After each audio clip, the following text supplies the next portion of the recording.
আসসালামু আলাইকুম viewers, welcome back to my channel Imi's Rannaghor. Imi's রান্নাঘরে আজকে আপনাদের আমন্ত্রণ জানাচ্ছি ডিম ঝুরির রেসিপি দেখার জন্য। মাত্র 15 মিনিটে তৈরি হয়ে যাবে ঝটপট এই রেসিপি। চলুন তাহলে শুরু করা যাক। প্রথমে আমি 3টি ডিম নিয়েছি। ডিমগুলোকে সামান্য একটু লবণ দিয়ে খুব ভালো মতো ফেটে নিব। আর ফেটানো হলে ডিমগুলোকে একটা সাইডে রেখে দিয়ে চুলায় একটি প্যান বসিয়ে নিব। এখন আমি এর মধ্যে দিয়ে দিচ্ছি রান্নার রেগুলার তেল। তেল গরম হলে ডিম ভাজার জন্য দিয়ে দিলাম। ডিমটাকে যতটা সম্ভব ঝুরি ঝুরি করে নিব। ডিমগুলো কিন্তু ভাজা হয়ে গেছে। এখন আমি এগুলোকে তুলে নিচ্ছি। ওই একই প্যানে আরেকটু তেল অ্যাড করে নিয়ে আলুগুলো দিয়ে দিলাম। আলুগুলো আমি ছোট ছোট করে কেটে নিয়েছি। অ্যাড করছি সামান্য একটু হলুদ আর লবণ। নেড়েচেড়ে চুলার লো আছে 5 মিনিটের মতো আলুগুলো ভেজে নিব। আমি এখানে বড় সাইজের একটি মাত্র আলু ইউজ করেছি। আর আলুগুলোকে এভাবেই ছোট ছোট করে কেটে নিতে হবে। যেহেতু এটা ডিমের ঝুরি রান্না, তাই আলুগুলোকে অবশ্যই ছোট ছোট করে কেটে নিতে হবে। আলুগুলো থেকে যখন সুন্দর একটা ভাজার ফ্লেভার আসবে, তখন এগুলোকে আমি তুলে নিব। আলুগুলো তুলে নেওয়া হয়ে গেলে ওই একই তেলে অ্যাড করছি 2 টুকরো দারচিনি, 1 কাপের মতো পেঁয়াজ কুচি। পেঁয়াজটাকে নরম করে ভেজে নিব। আর পেঁয়াজ নরম করে ভেজে নিয়ে অ্যাড করছি টমেটো কুচি আর কাঁচামরিচ। টমেটোর সাথে নেড়েচেড়ে আর বেশ কিছুক্ষণ আমি পেঁয়াজটাকে ভেজে নিব। আমি এখানে একটি মাত্র টমেটো ইউজ করেছি। আর টমেটোর কিন্তু বিচিগুলো আমি নেইনি। বিচি ছাড়াই আমি টমেটোটাকে ইউজ করেছি। নেড়েচেড়ে টমেটো আর পেঁয়াজটাকে খুব সুন্দর মতো ভেজে নিয়েছি। মশলা থেকে যখন এরকম তেলটা উপরে উঠে আসবে, ঠিক তখনই আমি এর মধ্যে অ্যাড করে দিলাম সামান্য একটু পানি মশলা কষানোর জন্য।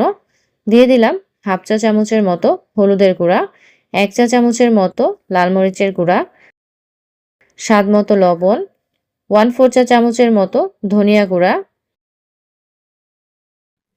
এখন সমস্ত কিছু নেড়েচেড়ে মশলা ভালো মতো কষিয়ে নিব। চুলার লো আছে। মাঝে মধ্যে বাসায় যখন মাছ মাংস কিছুই থাকবে না, আবার ভিন্ন কিছু খেতে মনে চাইলে, তখন কিন্তু এই রান্নাটা করতে পারেন। খেতে কিন্তু দারুণ লাগে। কথা বলতে বলতে মশলা কষানো হয়ে গেছে। দেখুন মশলা থেকে তেল উপরে উঠে এসেছে। এই পর্যায়ে আমি অ্যাড করে নিচ্ছি ভেজে রাখা ডিম আর আলু। ডিম আর আলু মশলার সাথে নেড়েচেড়ে খুব ভালো মতো মিশিয়ে নিব। আর মেশানো হলে 2 থেকে 4 মিনিটের মতো চুলার লো আছে কষিয়ে নিব। এই রান্নাটা করতে তেমন ঝামেলা নেই, মাত্র 15 মিনিট লাগে এই রান্নাটা করতে।